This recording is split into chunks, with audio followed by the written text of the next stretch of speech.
María Gabriela Córdoba todo el esfuerzo de organizar este seminario para que pudiera completarse acá en esta universidad.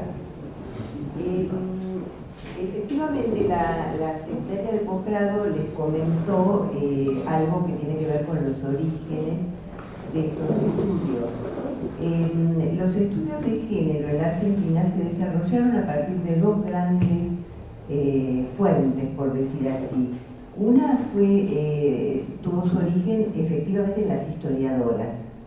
La Universidad de Luján, por ejemplo, donde está Cecilia Lagunas, tiene una carrera de estudios de la mujer y género.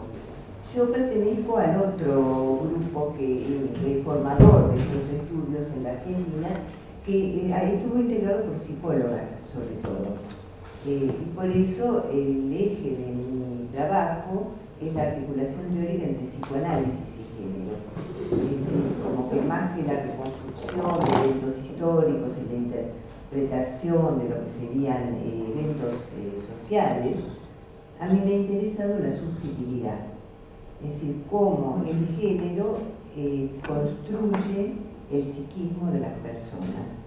Entonces, desde ese punto de vista, ustedes verán que si bien yo hago alusión a hechos históricos y sociales, mi énfasis está puesto siempre en la subjetividad humana. Bueno, entonces pensé primero empezar a, digamos, plantearles algunas ideas sobre la importancia de estos estudios, que me parece que les van a venir bien por el hecho de que están hablando de crear una especialización en esta casa de estudios, ¿no es cierto? Digamos, este es lo que empezaría por decirles es que estamos todos atravesando por una profunda transformación cultural que realmente para las personas de mi generación es sorprendente. Yo venía acostumbrada a ser parte de una minoría desconocida y marginada. Es decir, los comienzos de estos estudios en la Argentina éramos una especie de grupo formado, perdonan la expresión, pero por tres locas sueltas. Digamos, ¿no? Cuando había manifestaciones que me decían, hay que ir a una manifestación, a mí me daba una vergüenza, pero espantosa, porque era bochornoso ver 3 o 4, no sé, tal vez exagero, 15, 20 mujeres por la calle, diciendo, mujer, libérate. Yo iba por de la vereda de frente, porque el bochorno podía más, es decir,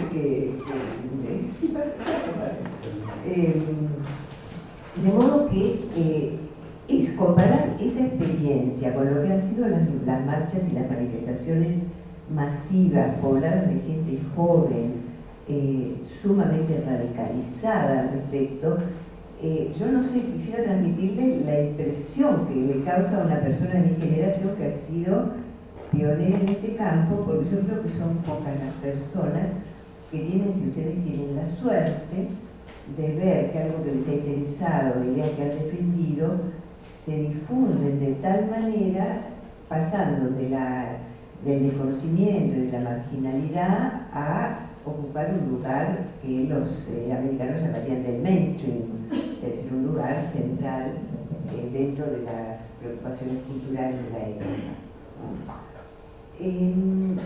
Básicamente, las diferencias entre varones y mujeres han sido una diferencia que estuvo naturalizada. Es decir, nadie pensaba que este fuera un tema de las ciencias sociales, porque se suponía que respondía al dimorfismo sexual de la especie, es decir, a un hecho biológico. Es un producto de la labor de los estudios primero de mujer y después de género, el transformar esta categoría en una categoría propia de las ciencias sociales. ¿Por qué? Porque lo que se comprueba en todas las sociedades humanas conocidas es que, digamos, sobre la diferencia sexual se ha construido una jerarquía social.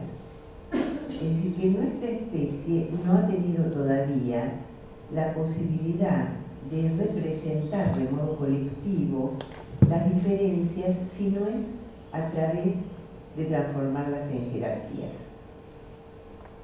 Esto es sumamente doloroso por el hecho de que, bueno, se supone que los blancos son mejores que los oscuros, que los varones, que los varones son mejores que las mujeres, es decir, que los nativos son mejores que los extranjeros, que los que han estado su familia durante muchos años en un lugar son superiores a los que recién llegan.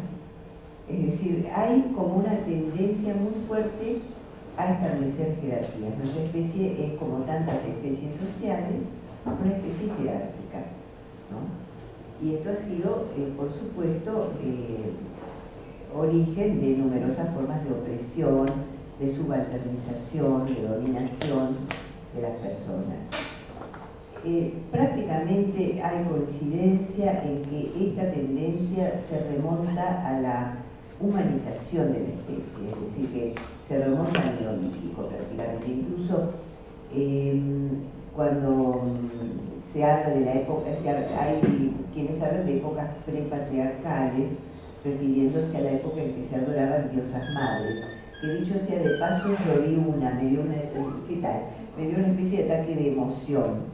Hay un museo en Jerusalén que se llama el Museo, y allí de pronto veo una figurita chiquita de cerámica que representa a Anat.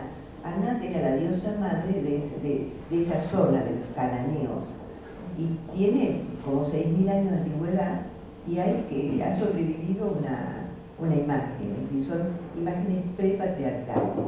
Pero, para que no nos alegremos tanto, se dice que se ha adorado a las diosas madres cuando ya las mujeres habían perdido cualquier forma de poder social. Es decir, más vale como un recordatorio a una clase de poder precivilizado o algo. Gracias, yo tengo acá. Bueno, por si me da un ataque de una polidipsia.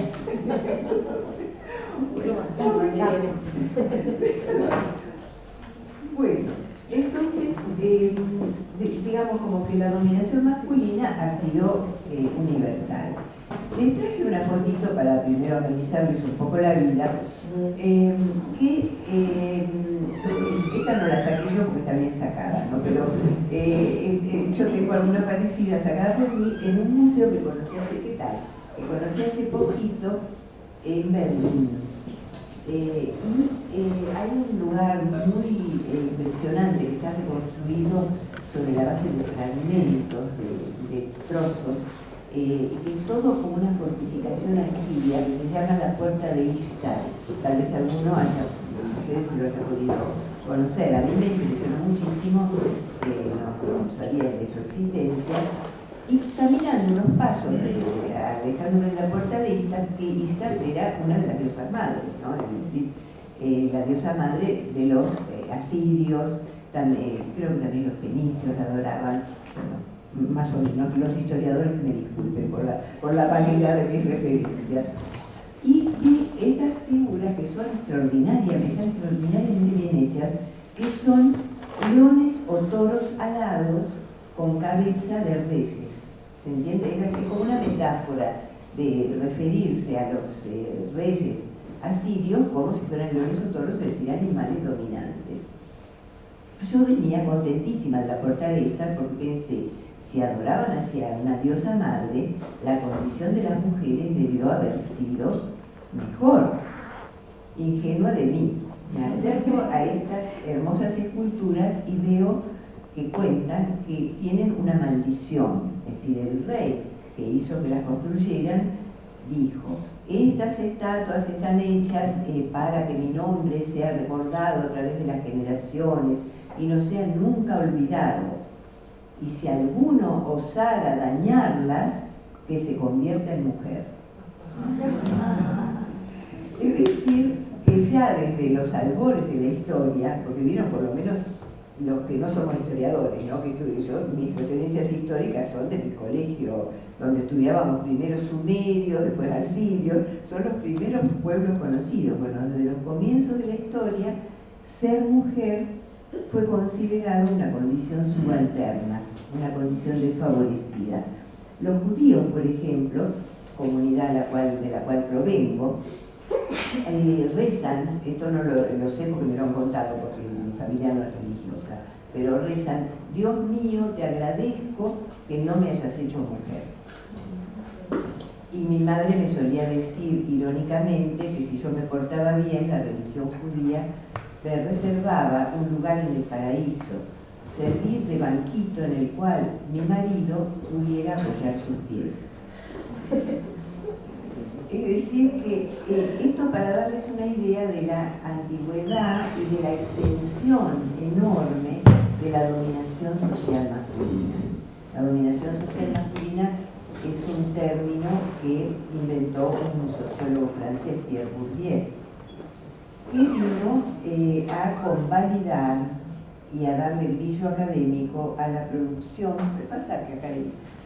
A la producción de las feministas norteamericanas que venían trabajando en distintas ramas de la academia hacía 20 o 30 años antes. Pero cuando Bourdieu descubrió la existencia de la dominación masculina y escribió su libro, tuvo la gentileza de citar a 2 o 3 feministas, pero los franceses no leen mucho a los norteamericanos porque los desprecian. De todas maneras le dio, esto es la parte de chimentos, digamos, de los académicos, para amenizar la mañana que se terminen de despertar. Pero le dio digamos, a esta cuestión un estatuto reconocido, digamos, porque ha sido un sociólogo brillante realmente, le dio un estatuto de legitimidad en la comunidad científica muy importante. Bueno, lo que a mí me ha interesado siempre son las huellas que en la subjetividad dejan los arreglos culturales, porque ustedes piensen que ha habido teorías sobre la construcción del psiquismo que más vale en los comienzos de la disciplina han buscado relacionar el psiquismo con el cuerpo. Es decir, más vale el sustrato de lo que era la construcción psíquica se refería al cuerpo. Incluso Freud en determinado momento tuvo la aspiración de que todos los conceptos del psicoanálisis que él estaba creando, modelizando, por decir así, encontraron un correlato biológico. Después renunció a esta aspiración, se dio cuenta que no había una correspondencia así unívoca, punto a punto, entre psiquismo y cuerpo. Pero lo primero que se buscó es eso, porque el cuerpo es algo tangible, por decir así, mientras que el mundo es más difícil de aprender. Pero la verdad es que nuestro psiquismo tiene mucho más que ver con el mundo y con el socius, es decir, con los demás.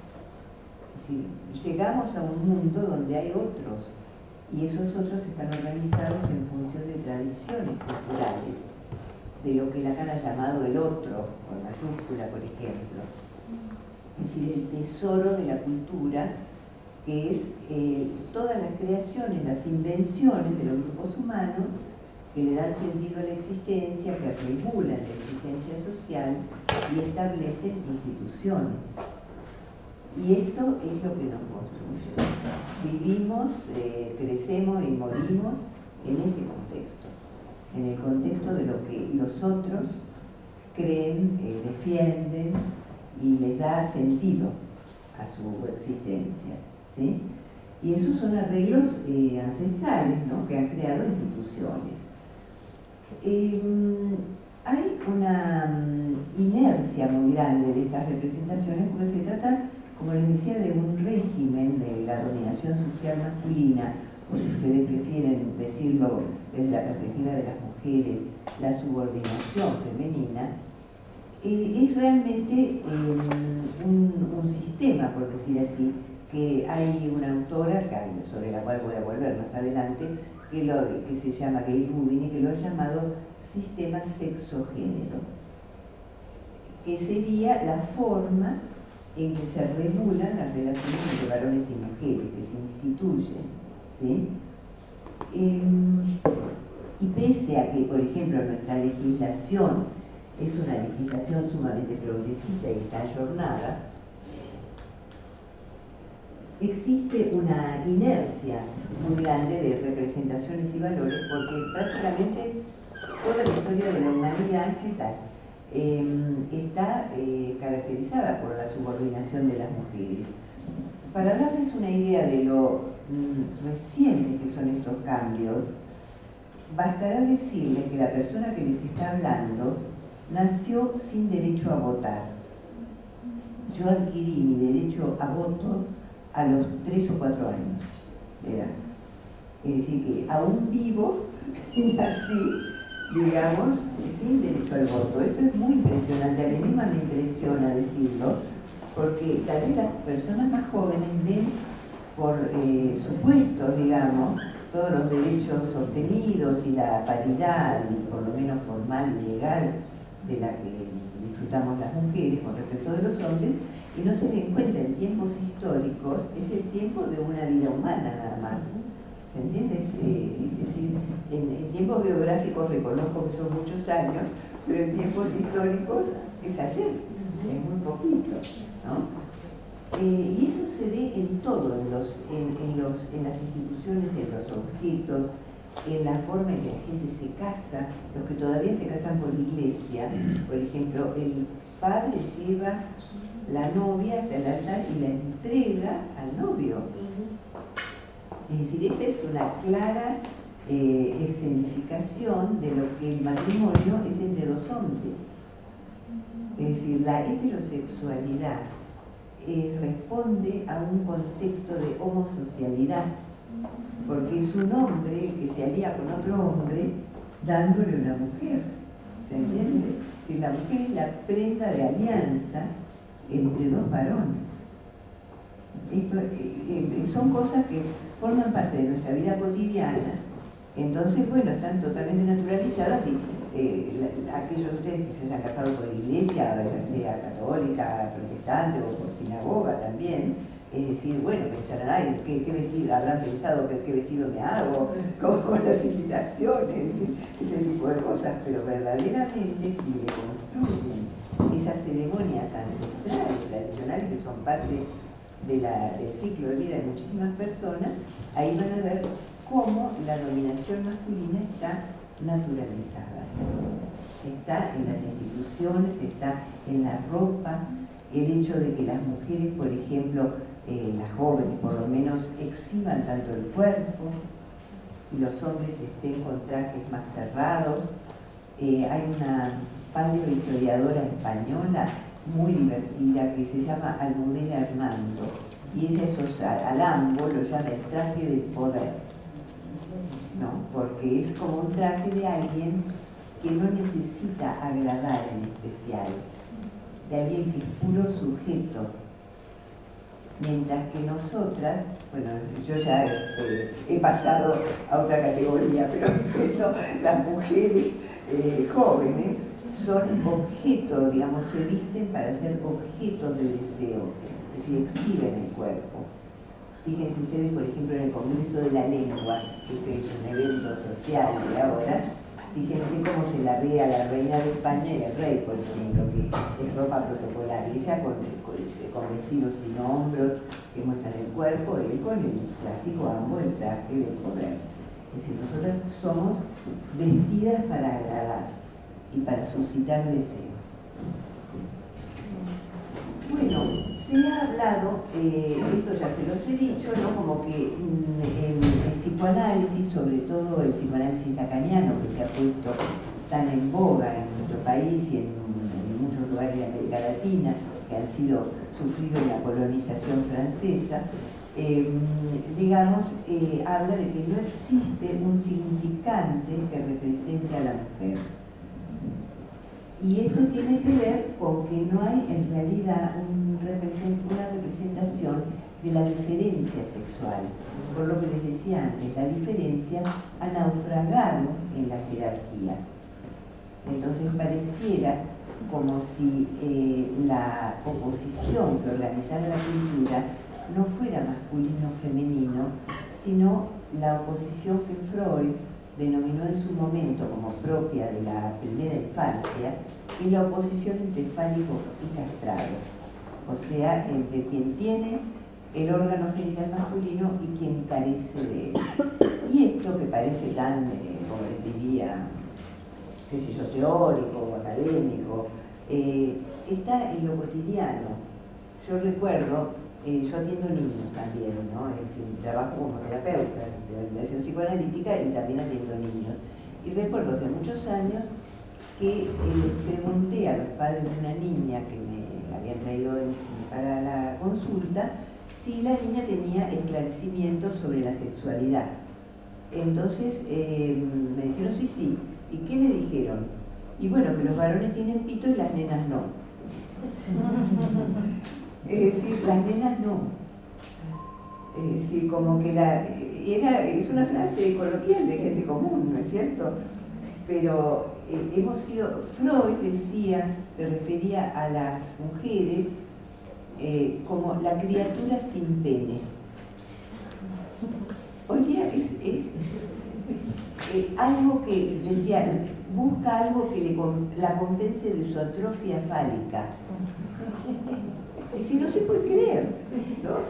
Es una cosa increíble que realmente personas que están creando una disciplina definan la diferencia por lo negativo, como si yo dijera de los hombres que deben buscar una compensación por su atrofia mamaria, por ejemplo, o por su atrofia uterina. Es grotesco.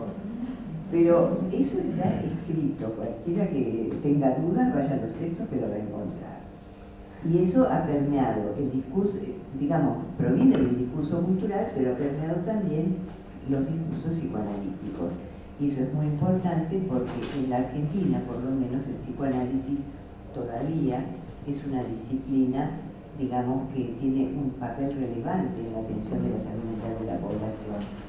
De modo que los analistas están formados de esa manera y que no han podido hacer una lectura crítica de los textos clásicos son un verdadero peligro en ese sentido. Bueno, también quería, digamos, comentarles cómo hemos buscado que esta perspectiva, que es tan necesaria para el campo de la salud, por ejemplo, atravesara lo que sería la currícula educativa, el campo educativo.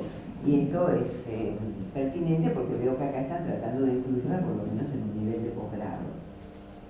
En los 90 yo formé parte de un programa nacional que perteneció al Ministerio de Educación, que fue el Programa Nacional de Igualdad de Oportunidades para la Mujer en el Área Educativa.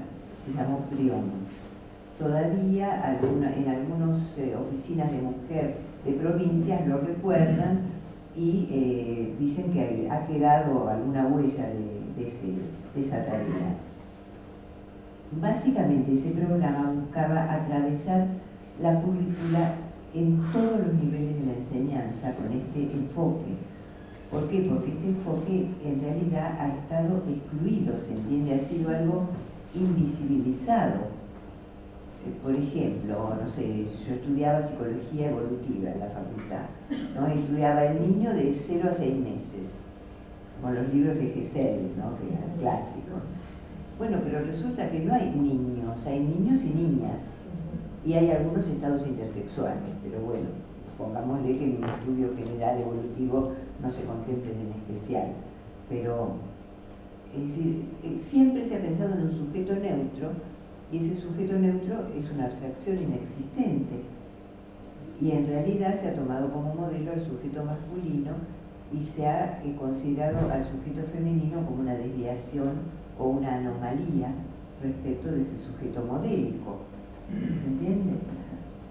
Entonces, la idea era atravesar todos los niveles de enseñanza de la currícula.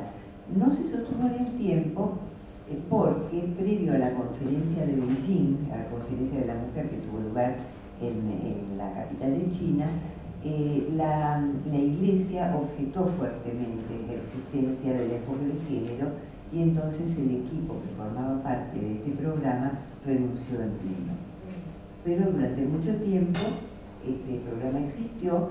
Yo personalmente estuve a cargo del subprograma Universidades, que buscaba promover el desarrollo de estos estudios en las universidades del país. Hoy justamente estamos, por ejemplo, viendo que surgen nuevas subjetividades, que ya el binario femenino-masculino está siendo superado. Cuando la secretaria de posgrado lo saludó a todos y todas, o algo así, no me acuerdo exacto, ¿no? Hoy día también se dice todes, es decir, la marcha de la historia galopa. Y esto que parece teórico viene a la consulta, es decir, son sujetos existentes. A mí todo el mundo piensa que yo veo casos raros, pero es mentira. Es decir, yo soy una psicoanalista que atiende a la misma gente que nosotros psicoanalistas, ¿no? Porque en general no va por el mismo circuito lo que es la tarea de investigación y docencia que la consulta. Entonces los quienes me consultan por ahí sin tener demasiada idea de lo que yo hago a nivel de publicaciones, estudios teóricos, ¿se entiende? Pero, y yo veía gente común. Últimamente, en este momento tengo, por ejemplo, en análisis, 2 sujetos transexuales, un niño y un adulto. Esto es un indicador de la marca de los tiempos, ¿no? Porque no es que yo sea alguien especializado en casos raros, que entonces es lógico que nos mandan a mí. No. Es decir, simplemente empezaron a llegar. Es decir, hay como decía Judith Butler, el género está en llamas. Es decir, el binarismo femenino-masculino está en llamas y entre las generaciones jóvenes, por supuesto, más vale sofisticadas e intelectuales, hay muchos jóvenes que se niegan a definir su identidad. Todavía los adultos, por ejemplo, el transexual adulto que estoy atendiendo, se preocupa por averiguar qué soy. Entonces lee a ver qué es él o ella, vaya a saber. Pero los jóvenes son gender fluid, o sea, no son, están. Un paciente me contaba que en las marchas del orgullo gay había una camiseta que decía: hoy estoy gay. Claro, a mí me da risa igual que a ustedes, porque yo soy una persona mayor, entonces la idea de que uno puede estar de una manera o estar de otra me resulta extrañísima, porque todavía estoy apegada a esa ilusión que es el ser. Yo todavía me creo que soy algo. Yo sé que es en realidad una fantasía, pero bueno, necesito esa fantasía para obtener una cierta coherencia subjetiva. Bueno, parece que en las generaciones jóvenes eso está transformándose. Entonces esto habla acerca de que la modificación de las subjetividades es tan rápida y trastorna tanto las categorías con las que estamos acostumbrados a manejarnos, que estos estudios son cada vez más necesarios, ¿se entiende? Porque la realidad nos desafía. No es que los estudios se adelantan, la realidad nos invade, nos desafía y no tenemos elementos, porque tenemos teorías y modelos hechos en el siglo pasado. ¿Sí?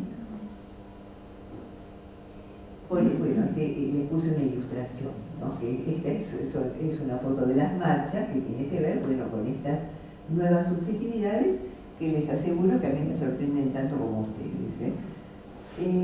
Entonces, lo que hay en la posmodernidad es, como en todo momento de cambio acelerado, una especie de cambalache, es decir, coexisten entre las personas, pero también al interior de la misma persona, aspectos tradicionales y aspectos posmodernos. Es decir, es muy frecuente que alguien tenga un discurso muy progresista, por ejemplo, y descubra la desagradable sorpresa de que tiene deseos muy tradicionales. Eso es muy frecuente. Y por supuesto entre las personas ni que hablar, ¿no? Entre las generaciones. Es decir, que no es que hay un cambio homogéneo, masivo, ahora hemos iniciado tal época y la gente es así, no existe. Esas son siempre abstracciones a partir de la experiencia es caótica.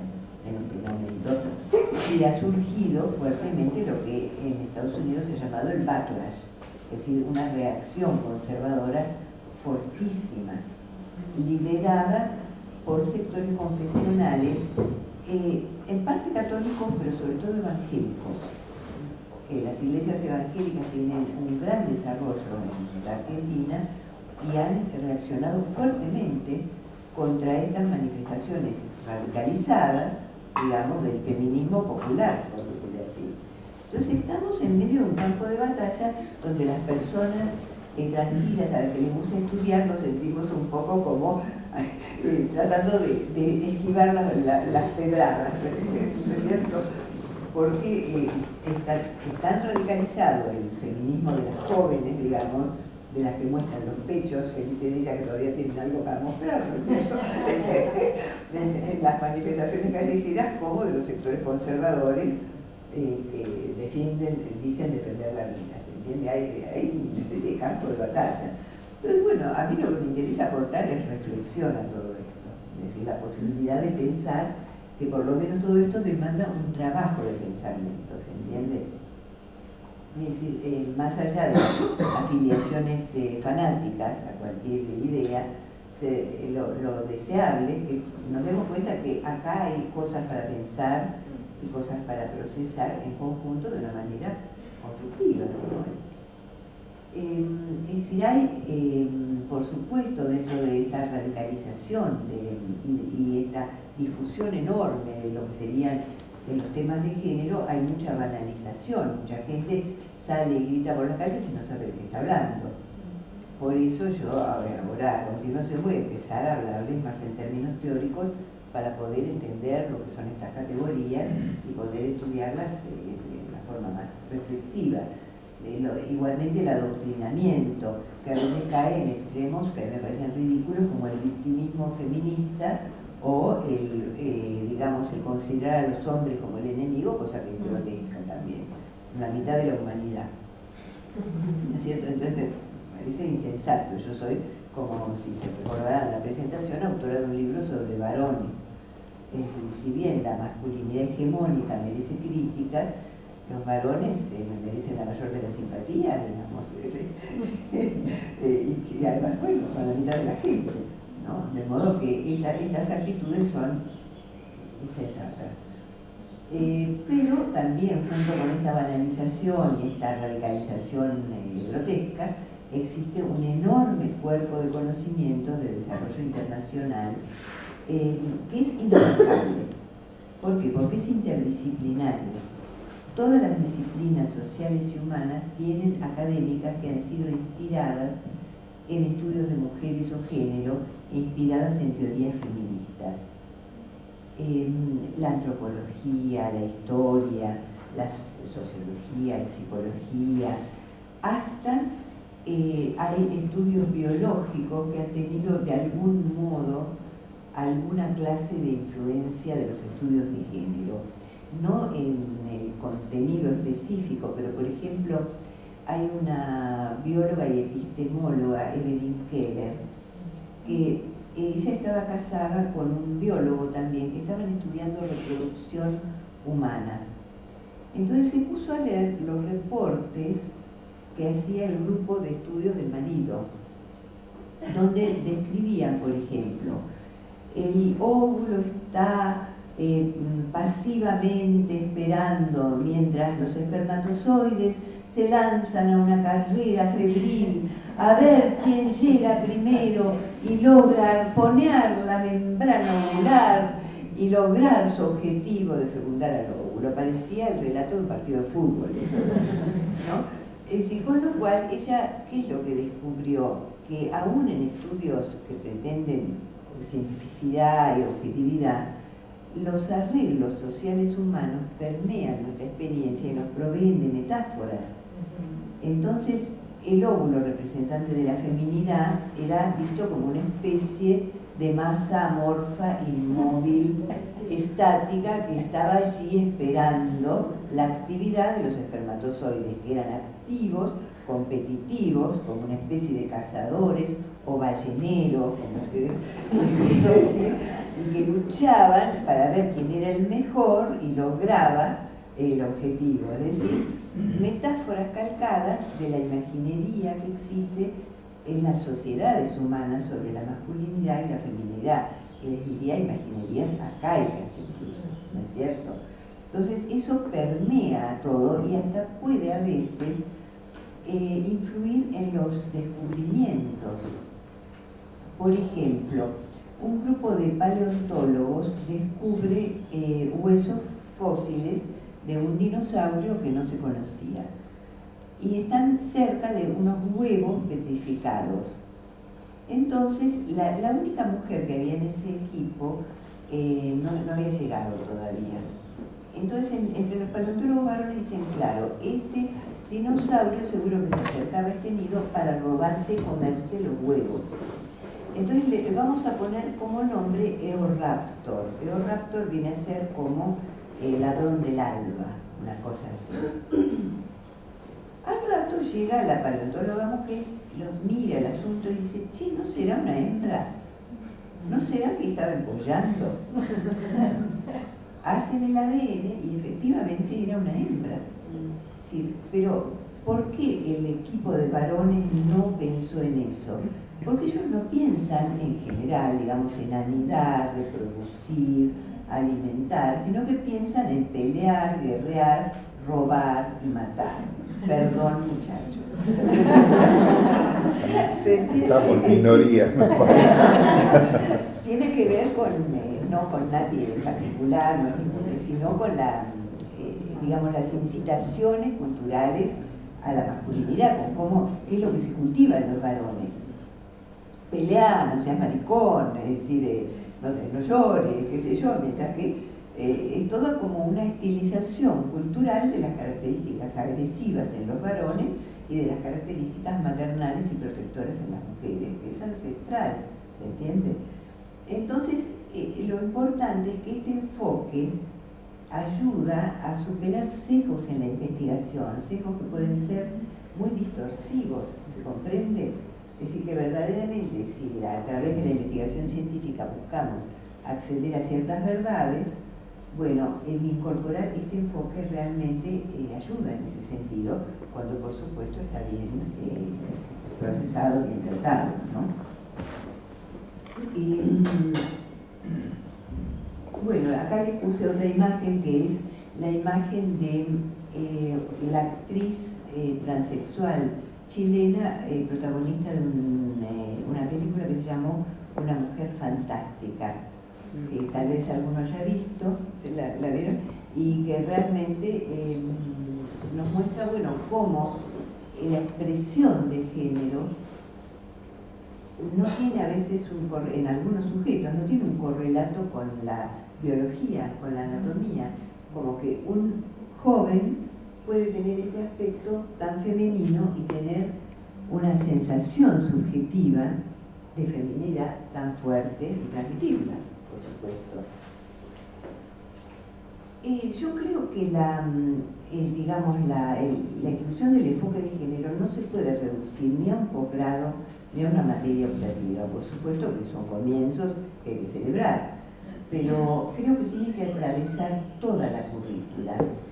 Por ejemplo, venimos haciendo en la Argentina y en el mundo un trabajo bastante prolijo y detallado de construcción del discurso freudiano que yo espero tener oportunidad de transmitirles a la tarde. En las materias que enseñan Freud, tiene que haber por lo menos un par de clases destinadas a explicar las críticas y las propuestas alternativas que han hecho los teóricos que deconstruyen el discurso freudiano y lo hacen objeto de crítica desde esta perspectiva.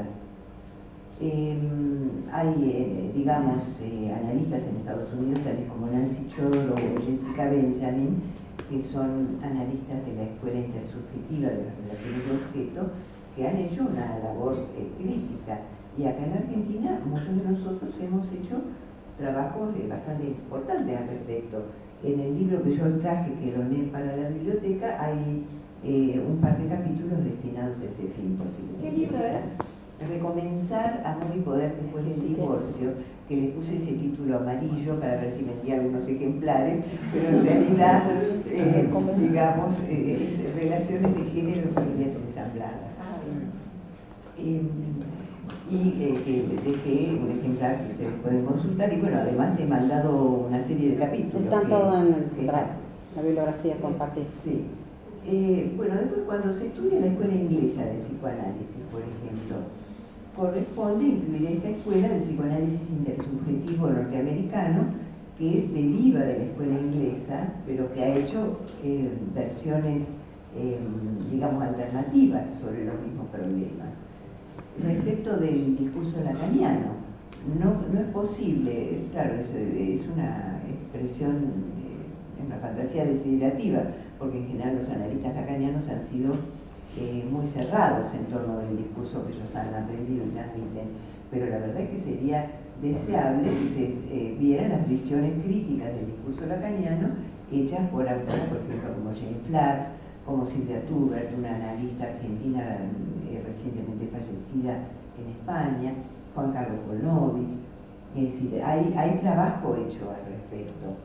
En el estudio de la psicología del desarrollo, lo que era cuando yo era joven la psicología evolutiva, no se llamaba así, no sé si ustedes por ejemplo, hay críticas hechas a las teorías de Margaret Mahler. La teoría de la separación e individuación de Margaret Mahler ha sido objeto de análisis críticos. También las teorías sobre el desarrollo moral de Lorenz Kohlberg, que a mí me pasó que en 2008 me tocó presidir un congreso metropolitano de psicología.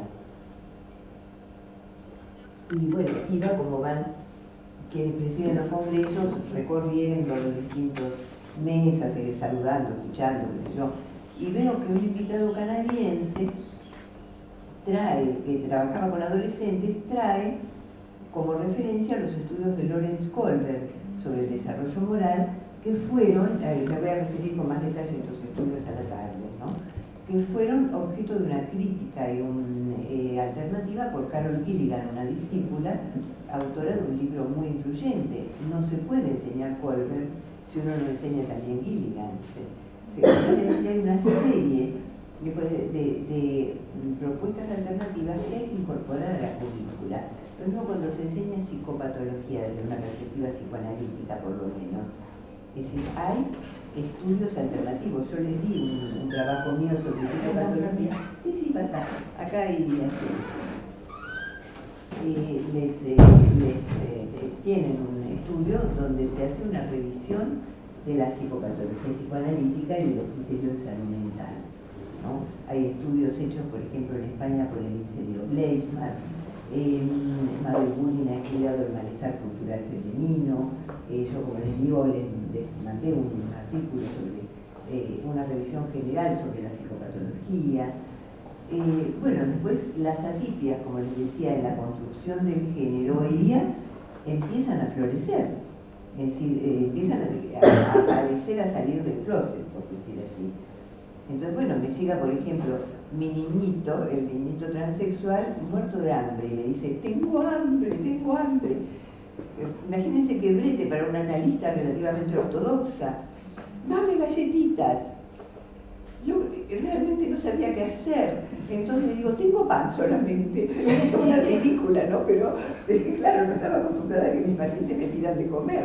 Entonces, una concesión que hice a mi ortodoxia fue darle pan blanco, nada más. No, pero yo sé que es grotesco, pero bueno, qué sé yo, es lo que animé a hacer en ese momento. Entonces le digo, ¿por qué tenés hambre?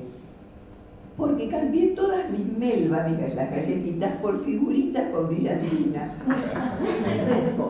Es decir, le gustaban tanto las figuritas de nena que no merendó, porque todo lo que le dieron iba cambiando, una galletita por una figurita, y llegó muerto de hambre. Es decir, son cosas cotidianas que están ocurriendo y que, bueno, por supuesto, generan preocupación, porque se sabe que en el mundo tal como está organizado, un niño con esas características tiene posibilidades de sufrir mucho, ¿se entiende? Pero está entre nosotros, entonces todo esto hay que estudiarlo. Hay un psicoanalista que vive en Porto Alegre, Roberto Graña, que viene estudiando mucho estos casos. Y acá Ana María Fernández, lo ha estudiado Facundo Blecher, que está en el foro de psicoanálisis género de Boataje, quien suscribe, también estamos estudiando todos estos temas. No son condiciones patológicas en sí, pero son condiciones conflictivas y que dan origen a muchísimo sufrimiento. Quiero decir que no creo que deba considerárselas como una categoría psicopatológica. La patología deriva de otras cuestiones asociadas en muchos casos, pero sí tienen una vida muy difícil en un mundo que todavía es binario, ¿no es cierto? También hay que rediseñar dispositivos de atención de la salud. Por ejemplo, en la salud reproductiva. Ustedes saben que, tal como ha estudiado un psicoanalista francés que he tenido el gusto de traer a la Argentina, Michel Thor, él dice que la oferta crea la demanda. Y tiene mucha razón. Cuando se empieza a ofrecer algo, algún servicio médico, como pasa con las cirugías estéticas, por ejemplo, ¿no? Uno empieza, ahora que se puede, a mirarse en el espejo y a ver si cómo quedaría un poco con alguna leve reforma, ¿no es cierto? Porque es tentador. Bueno, con la medicina reproductiva, con las nuevas tecnologías reproductivas, eso es lo que ha ocurrido.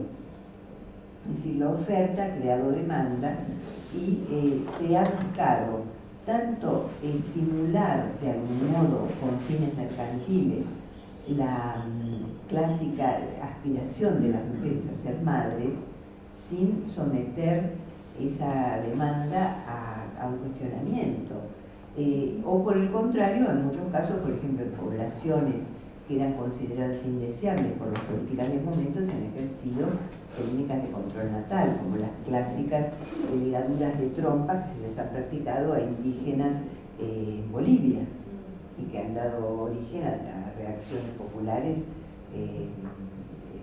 cruentas, digamos, porque se ha esterilizado a mujeres que se pensaba que era mejor que no se reprodujeran tanto. Y en cambio, las mujeres que pueden pagar tratamientos médicos se las ha estimulado a ser madres a cualquier costo, ¿no? Bueno, igualmente el debate sobre el aborto, que en este momento es tan candente en nuestro país, tiene que ver con si vamos las mujeres a ser consideradas individuos o si somos en todo caso solo reproductoras de la especie. Es decir, si tenemos soberanía sobre el interior de nuestro cuerpo o no la tenemos. El tema de la subrogación de vientres también, que ya empieza a haber en el país varones gay que tienen niños a través de vientres subrogados o matrimonios heterosexuales, etc. Que también han recurrido a la subrogación, digamos, en algunos casos, que es todo un tema ético. Acá ya hay un fallo judicial. Ajá. Del año pasado. ¿Cómo fue? Una hermana le prestó el vientre a una pareja homosexual. Ajá. Está en la causa de divorcio en la comisión número 1 del tribunal. Y se reconoció la filiación, digamos, se lo pudo inscribir como hijo de la pareja. Sí. Por eso son temas que hay que discutir, por lo menos. Yo no digo que me parezcan ni mal ni bien, digo que plantean nuevos dilemas éticos y que hay que tener mucho cuidado porque así como en otros momentos la ideología confesional era muy fuerte y pesaba mucho sobre la sociedad, hoy día estamos en otro extremo, que es que todo es posible mientras dé réditos económicos. ¿Se entiende? Es decir, hoy día pasamos del no se puede nada al vale todo, que también es algo para, por lo menos, pensar, digamos, detenerse y pensarlo, ¿no? Una de las cosas con las que yo he tenido bastantes peleas, digamos, cuando me ha tocado participar en congresos de ginecología y obstetricia, es con el rol que los equipos médicos que trabajan en reproducción asistida le dan a los psicólogos. Ese es un rol subalterno. El psicólogo para estos equipos es un empleado destinado a lograr la adherencia al tratamiento. Es decir, no se admite que el psicólogo pueda preguntarse el porqué de la infertilidad de esta pareja, cuáles son los conflictos que pueden eventualmente llevar, sobre todo cuando no se descubre una causa orgánica específica, cosa que ocurre en muchos casos. Cuáles son los conflictos ante el tratamiento. Yo he asistido a divorcios consecutivos a los tratamientos de fertilización asistida porque han perturbado tanto la sexualidad de la pareja que no se logró el embarazo, pero la pareja se terminó. Es decir, con lo cual, aún en algunos casos de embarazo logrado, se podría decir que el tratamiento fue un éxito, pero el paciente está muerto. Porque si quienes consultan son la pareja conyugal, por ejemplo, y terminan divorciándose, díganme dónde está la ganancia, ¿se entiende? Es el micrófono que hace esa luz. Sí. Entonces me parece que el psicólogo tiene que tener otros roles en esos equipos. Bueno, lo mismo en el campo de la salud mental. No tener en cuenta como criterio de salud mental la actitud para la reproducción social, es decir, no tener en cuenta la adaptación, sino lograr elaborar otros criterios de salud mental que sean más genuinos y que tengan que ver con el bienestar subjetivo. Por eso, por ejemplo, el caso que yo les comento del transexual que ha salido del closet, para esta persona es saludable travestirse, lo cual es visto desde el exterior como loco. Pero una persona que ha pasado toda su vida sintiendo que se disfraza cuando se pone ropa de hombre y que ese aspecto no representa su sentimiento íntimo, en realidad estaba en una condición patógena, donde el ser adaptado a la sociedad lo enloquecía, ¿se entiende? Porque debe ser horrible estar como falseándose a sí mismo todo el tiempo. Mientras que ahora, que parece alguien raro porque usa ropa de mujer, tiene una sensación de concordancia entre su aspecto y su sensación interna de sí mismo, sí misma, más adecuada. Entonces, lo normal y lo patológico no siempre es lo que parece, ¿se entiende? No, parecer como todo el mundo no indica que uno sea normal. Si uno es normal estadísticamente, pero no es normal en cuanto a la sensación de bienestar interno o malestar, ¿sí?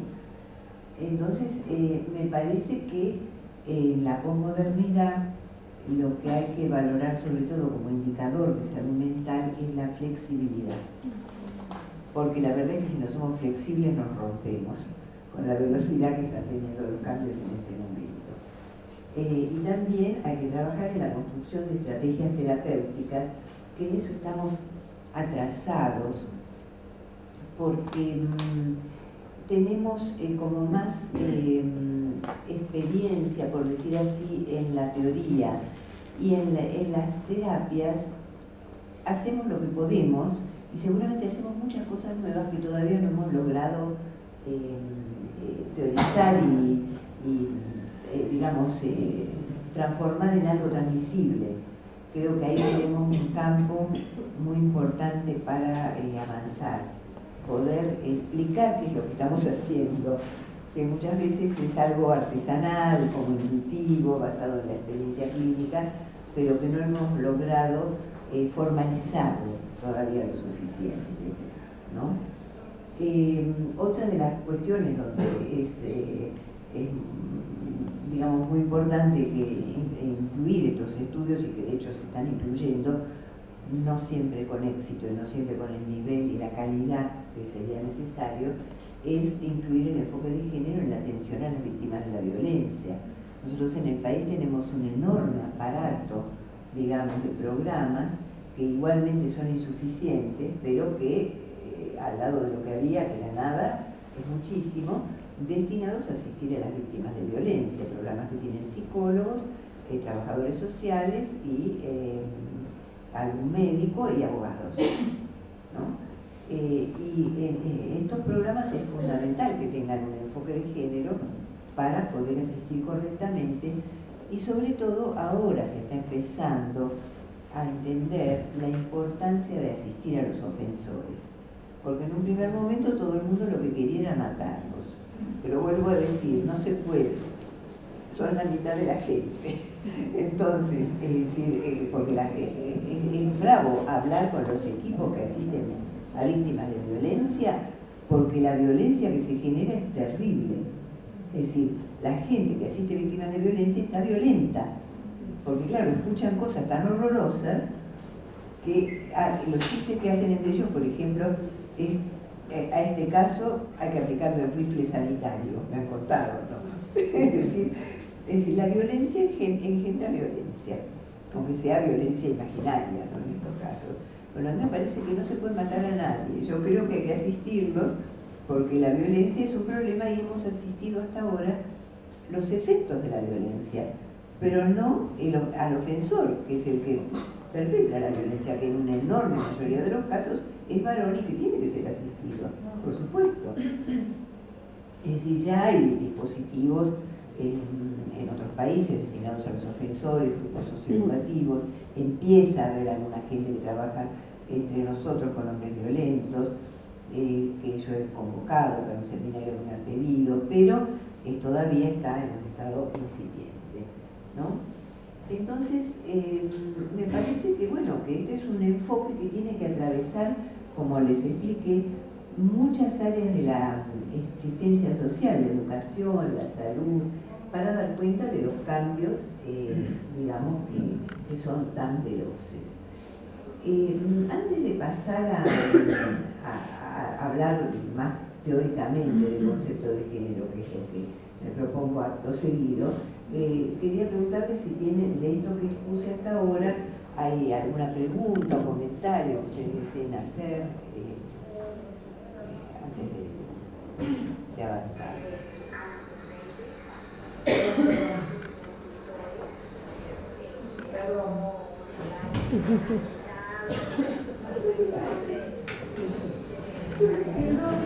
Ay, bueno, no importa, justo me callé. Podés hablar personalmente. No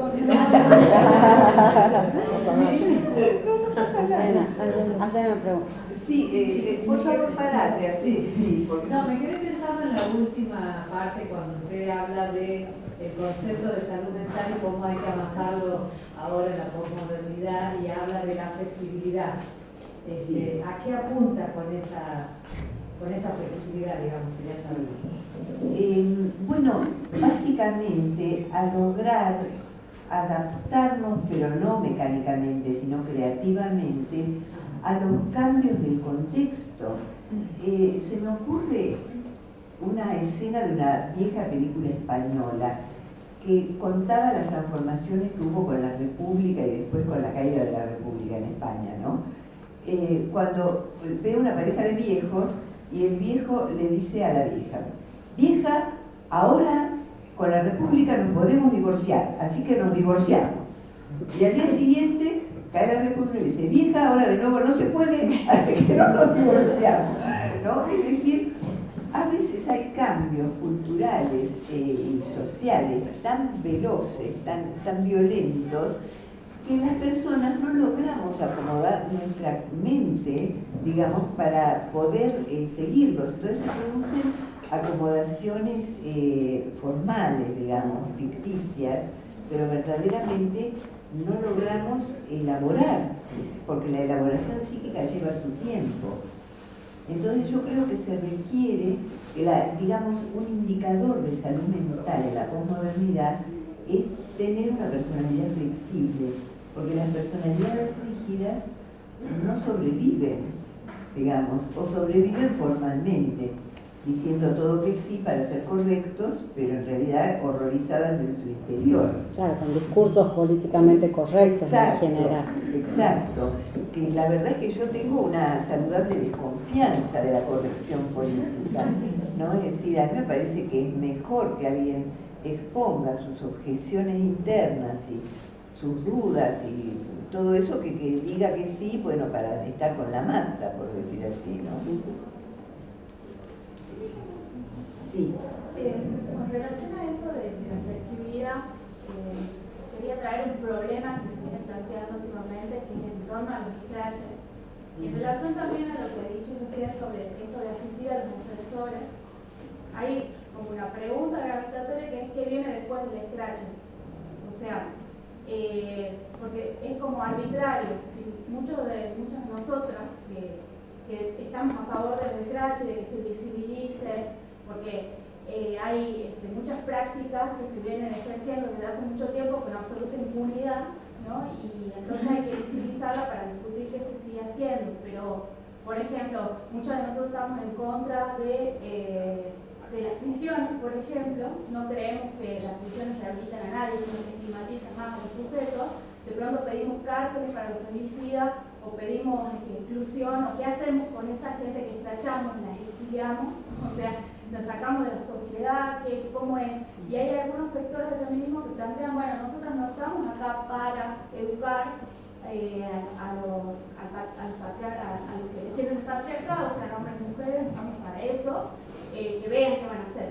Pero me parece que en un punto eso también es arbitrario, porque todos somos parte de la estructura social y no nos podemos desentender, aunque no sea nuestra responsabilidad, de las consecuencias que conlleva exponer al otro y decir, bueno, también exponerlo bajo qué términos, porque también las redes sociales o internet hace que se viralicen cosas que por ahí capaz que ni están tan cotejadas, digamos. Entonces, me parece que el tema del scratch es un punto hoy como muy complejo. Quería preguntarle qué opinaba respecto a eso, si en esto que se plantea de asistir a los ofensores, estamos pensando ofensores en términos de femicidas, y antes, digamos, en términos de como atropellos menores, por decirlo de alguna manera. No, yo pensaba en términos de atropellos menores porque los femicidas tienen que estar presos, pero lógicamente también las condiciones de aprisionamiento son lamentables en nuestro país. Recientemente, respecto de los scratches, ha habido hace pocos días un suceso muy desdichado donde en una especie de linchamiento popular se mató a una persona inocente. Es decir, que no había sido esa persona la que había cometido la violación que se suponía. Es decir, yo de ninguna manera estoy de acuerdo con los linchamientos y con los scratches. Me parece que para eso está la justicia y las instituciones. Es decir, sí creo que tiene que haber un aparato legal, tiene que haber una visibilización, una penalización, digamos, de los abusos, pero siempre dentro del marco de la ley, como ha ocurrido con el terrorismo de Estado, digamos, en nuestro país, que los familiares, digamos, de las víctimas de desaparición nunca han ejercido justicia por mano propia, sino que siempre se manejaron a través de la legalidad. Me parece que, como todo cambio revolucionario, como en la Revolución Francesa, hubo una época de terror, ¿no es cierto? Es decir, y el terror hizo caer muchas cabezas innecesariamente, de modo que yo no estoy a favor del terror, yo estoy a favor del debate social, de la participación, de la discusión. No creo que mi aspiración no es matar a los que no piensan como yo, sino convencer, digamos, y me parece que esa tiene que ser la meta de una sociedad civilizada. Sí.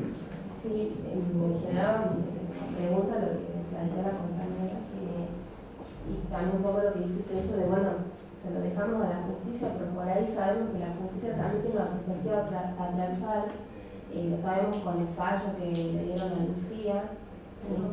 Y que siguen habiendo fallos de ese orden. Entonces la pregunta un poco por ahí que me surge esto, ¿cómo sostener a una institución como sería la justicia si está toda esta cuestión patriarcal por detrás, que sabemos que más que no resuelve nada, sino que justamente lo empeora, y por ahí surge esta descreída o no esta caída de lo que es la justicia?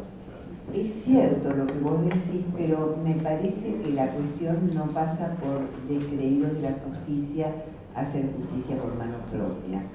Yo creo que lo que hay que hacer es cuestionar las instituciones, digamos, apelar, hacer advocacy social, es decir, ante fallos infamantes, por decir así, es necesario, bueno, hacer un trabajo de concientización de la comunidad a través de publicaciones.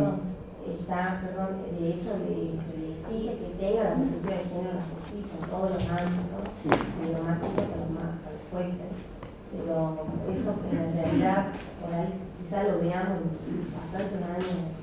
Y sí, porque pensaba una cosa, que el aparato del derecho, de la justicia, ha sido siempre un instrumento de los sectores dominantes de la sociedad. Porque ¿qué es la ley? La ley son las reglas establecidas por los que tienen el poder. Entonces, lógicamente, en la justicia siempre hay muchas personas que representan ideas conservadoras, porque defienden privilegios. Pero a mí me parece, sí, enseguida te voy a dejar, a mí me parece que, digamos, no es el camino el de hacer manifestaciones violentas. Creo que es necesario concientizar a la sociedad y hacer una tarea de lo que se llama advocacy, hasta que cambie. Sí, decime. Bueno, porque sí, me parece que está bueno pensar también en relación a la flexibilidad que esta es necesaria para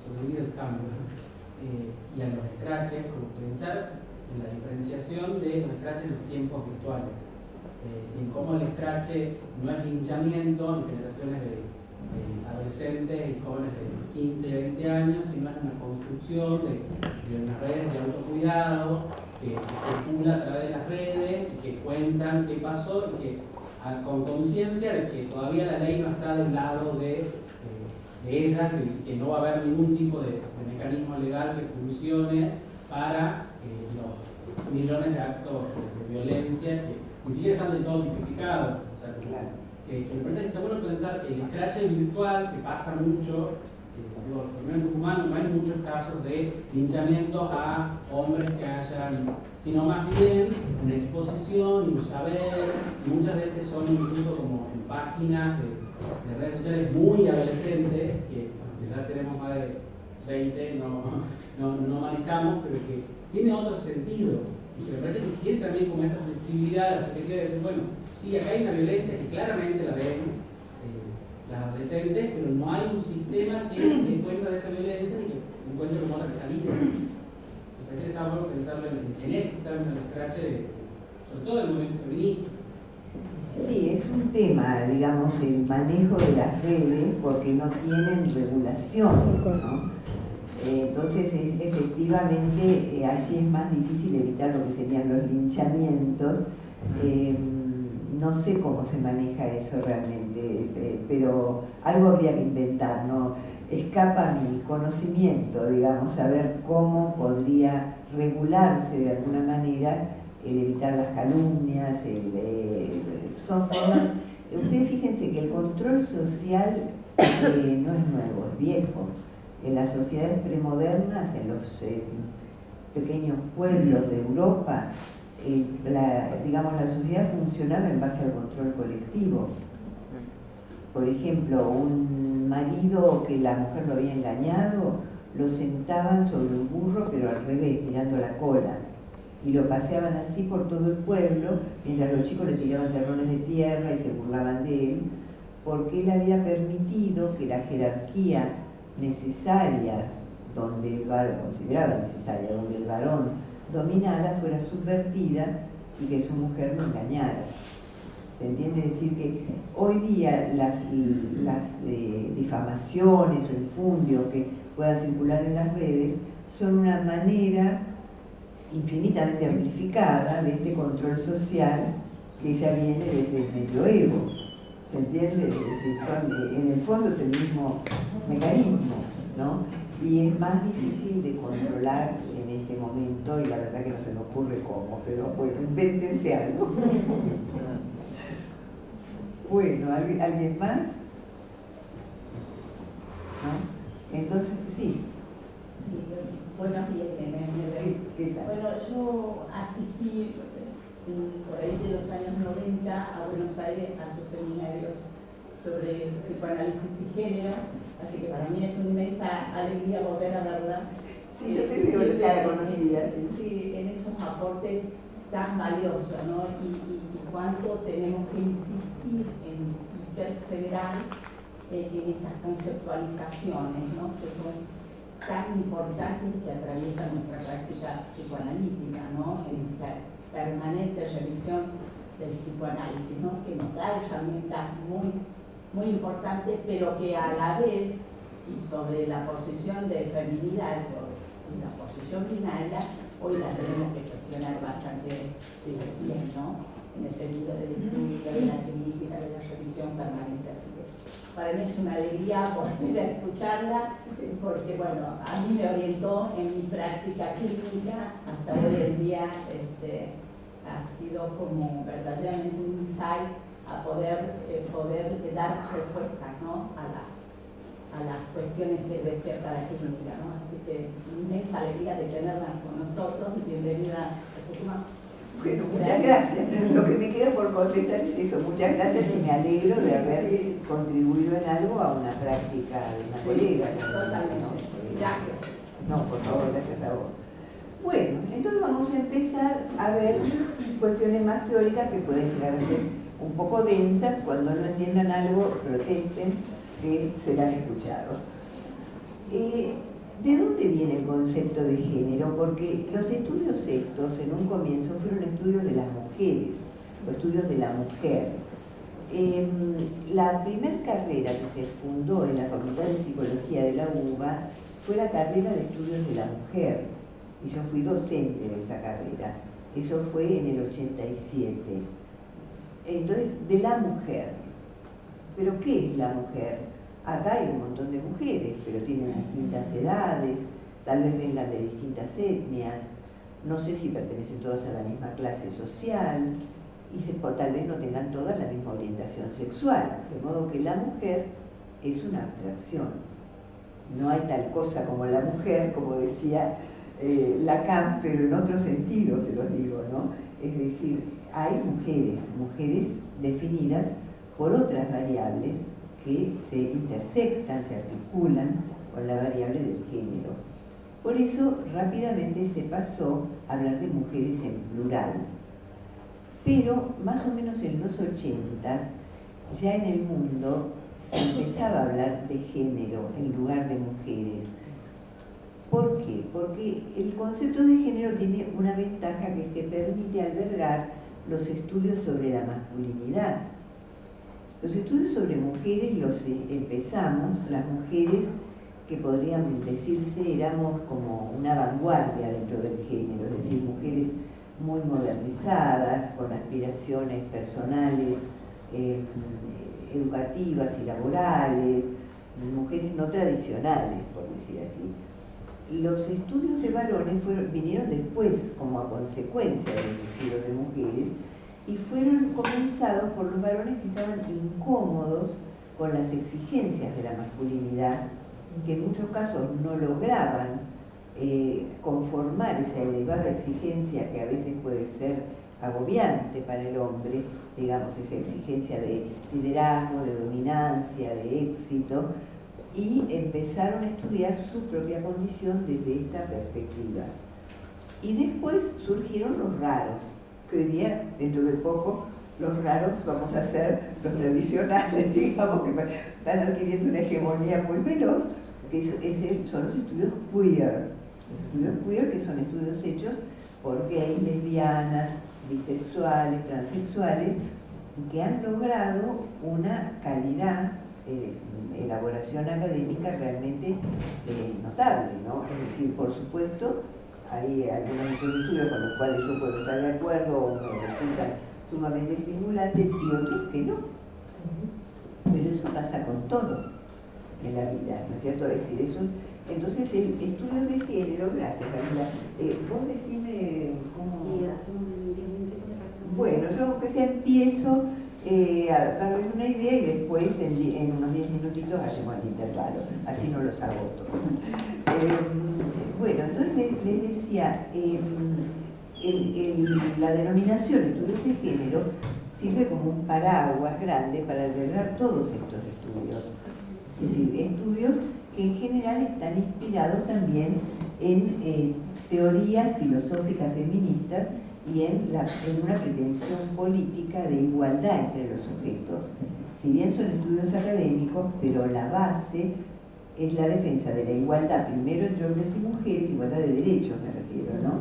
Y después todos los sujetos que no entran dentro del binario convencional en el que está la mayoría, es decir, los sujetos gays, lesbianas, bisexuales, transexuales, han reclamado su derecho a la dignidad, al reconocimiento, al respeto, digamos, por su condición y no tener que disimularla y no sufrir penalizaciones legales. En algunos casos, todavía en Rusia, por ejemplo, está prohibido hacer propaganda de la homosexualidad. Yo la verdad es que no pensé que se pudiera hacer propaganda, que le dijeran a uno, sé gay, sé lesbiana, está copado, el que probó no vuelve. Digamos, pero esa es una regulación existente en la Federación Rusa. El otro día estuve en una presentación que se hizo de una feminista liberiana, de Liberia, y que estuvo acompañada por Dora Barrancos, una historiadora feminista. Y entonces Mariana Carvajal, que fue alumna mía, que las entrevistó y les preguntaba sobre cómo defienden en Liberia los derechos de mujeres, gays, bisexuales, transexuales. Entonces la liberiana la miró y le dijo, nosotros la verdad es que con ese tema de gays, bisexuales, transexuales, legalmente está prohibido. Y ellas nos dicen, déjalo estar así. Nosotras nos preocupamos de que a las chicas no les corten el clítoris para que no sientan deseo y sean fieles a los maridos. Estamos preocupados porque a las mujeres que se les muere un hijo no las fustiguen, las violen y después las incineren porque piensen que son brujas que quemaron a sus hijos. Es decir, era, ¿cómo les decía? La percepción de que hay otros mundos y que nosotros estamos dentro de todo esto del occidente desarrollado, pero que hay regiones del planeta donde el control social es tan terrible y la violencia es tan terrible que verdaderamente son otros mundos culturales, es decir, donde existe la excisión del clítoris, la infibulación, la quema por brujería. Es decir, eso Silvia Federici lo venía denunciando y resulta que es cierto. El otro día lo escuché, digamos que en Liberia todavía se queman determinadas mujeres por brujas. Es decir, lo que pasaba acá en el medioevo, en Europa, en el medioevo, ¿sí? Entonces, bueno, ¿de dónde viene este concepto que fue elegido como paraguas para albergar todos estos estudios, los hechos por las mujeres que querían liberarse, los hechos por los hombres que querían aliviarse y los hechos por los queers que querían que no los persiguieran y no los patologizaran, ¿sí? Viene de la invención de un psiconeuroendocrinólogo neozelandés que trabajó en Estados Unidos, John Money.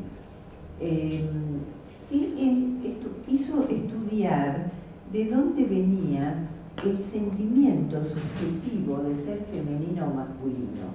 Es decir, ¿por qué las personas nos sentimos femeninas o masculinos? Y él, para estudiar esto, empezó a estudiar los estados intersexuales. Los estados intersexuales son una minoría, pero una minoría que existe. Porque entonces cuando decimos la humanidad está compuesta por varones y mujeres, estamos ignorando su existencia, estamos cometiendo lo que podría llamarse un acto de violencia epistémica, porque son gente que existe. Yo no nací sabiendo estas cosas, sino que una vez se me ocurrió organizar una jornada de las que organizo periódicamente en el Foro de Psicoanálisis y Género, y le pusimos como eje temático diversidad. Y ahí aparecieron los intersexuales, y aparecieron los transexuales, y hablaron. Es decir, de pronto no eran los bichos raros que eran estudiados por los señores científicos y señoras, sino que venían, nos interpelaban, hicieron un stand-up en uno de los workshops de la jornada. Es decir, fue una experiencia muy movilizante, ¿no? Y además, por supuesto, nos miraban con odio, porque claro, es decir, yo acostumbrada a estar en los márgenes, para ellos era el establishment, no sé si se entiende. Entonces, bueno, ahí le conocí a Mauro Cabral, por ejemplo, un activista intersexual. Ya tenía un par de alumnos transexuales, es decir, que asistieron. Es decir, de pronto empecé a tomar contacto con todo este mundo que había sido invisibilizado, porque yo entré en este campo porque era una mujer que aspiraba a estudiar, trabajar y no ser penalizada porque le importara más el trabajo que la familia, por ejemplo. Y de repente empecé a conocer extraños compañeros de ruta, por decir así, ¿no? Es decir, fue un proceso, les quiero decir. Entonces, bueno, ¿qué hizo Monet? Estudió estos estados intersexuales, ¿por qué? Porque él pensó, con toda lógica, hay personas que no tienen un sexo definido, que pueden tener los dos sexos mezclados, o que pueden tener una atresia vaginal, distintas atipias, ¿no?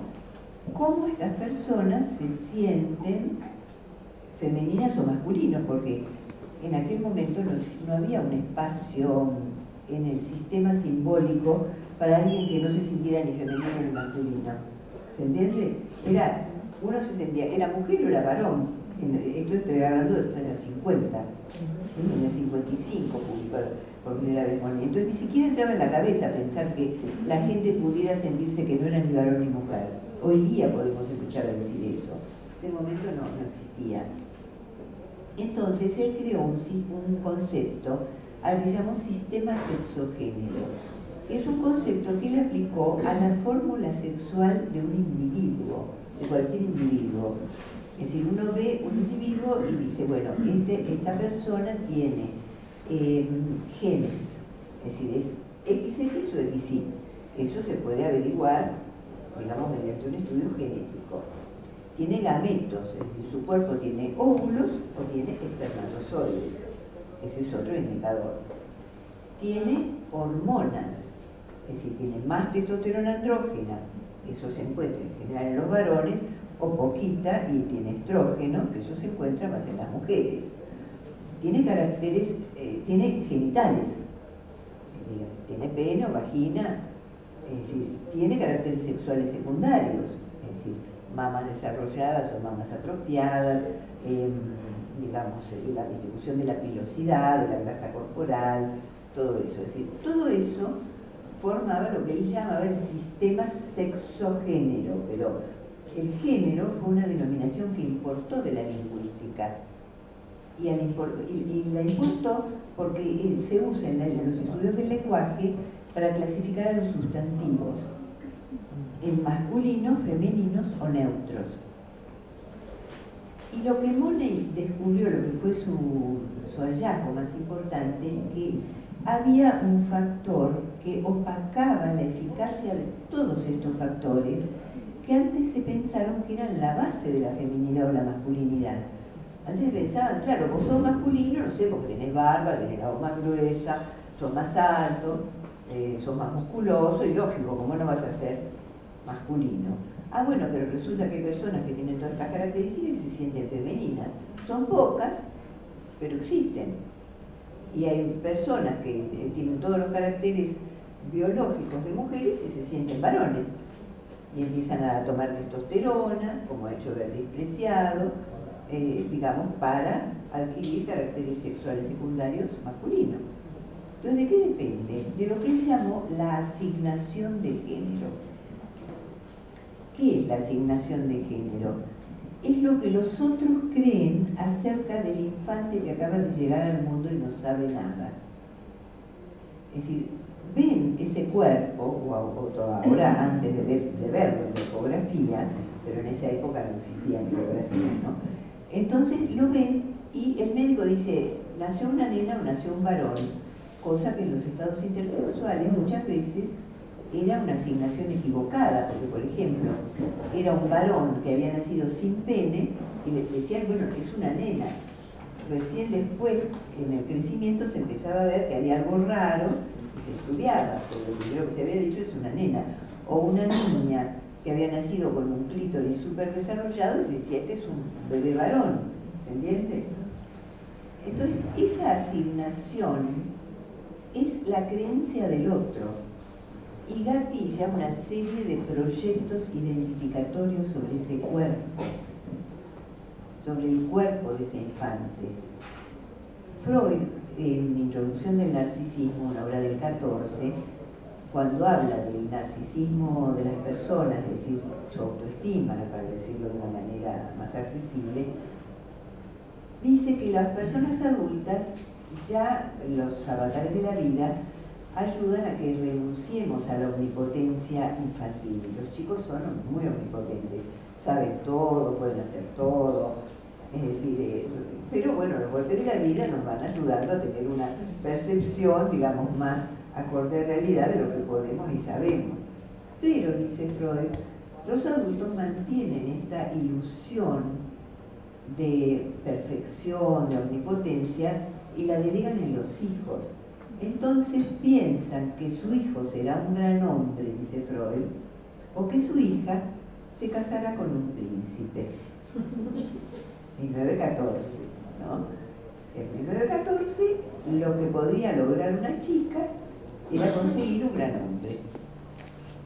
Nada más, ¿no? Entonces, esta asignación de género va unida a proyectos identificatorios. Y si bien hoy día ya no está tan polarizado el proyecto, y ya se piensa hace mucho tiempo que una mujer también puede ser una gran mujer, pero también tiene que conseguir un buen marido y también tendría que tener un par de chicos, ¿se entiende? Es decir, todavía coexisten los ideales tradicionales con los ideales más propios de la modernidad y la posmodernidad. Y de un varón, por ejemplo, uno ve un bebé que no sabe lo que es y que además está recién nacido, pero si sabe que es varón va a decir, mira qué cara de fortachón que tiene, un torito, ¿eh? Mientras que de una niña, aunque sea más fea, que no sé qué, van a decir, ay, qué bonita. ¿Por qué? Porque esos son los proyectos, es como que el niño es identificado por los padres, y esas fantasías, esos deseos, esos proyectos de los padres o cuidadores son lo que determina la construcción de la subjetividad sexual. ¿Se entiende? Es decir, más allá de esa referencia sólida a genes, gametos, hormonas, genitales, etc., la creencia del otro tiene prioridad en el ser humano. La creencia y el deseo del otro. El deseo del otro es lo que construye subjetividad. Irene, estamos con el tiempo. Sí, ahora entonces vamos a hacer un break de unos 15 minutos, ¿está bien? Y después retornamos. ¿Sí?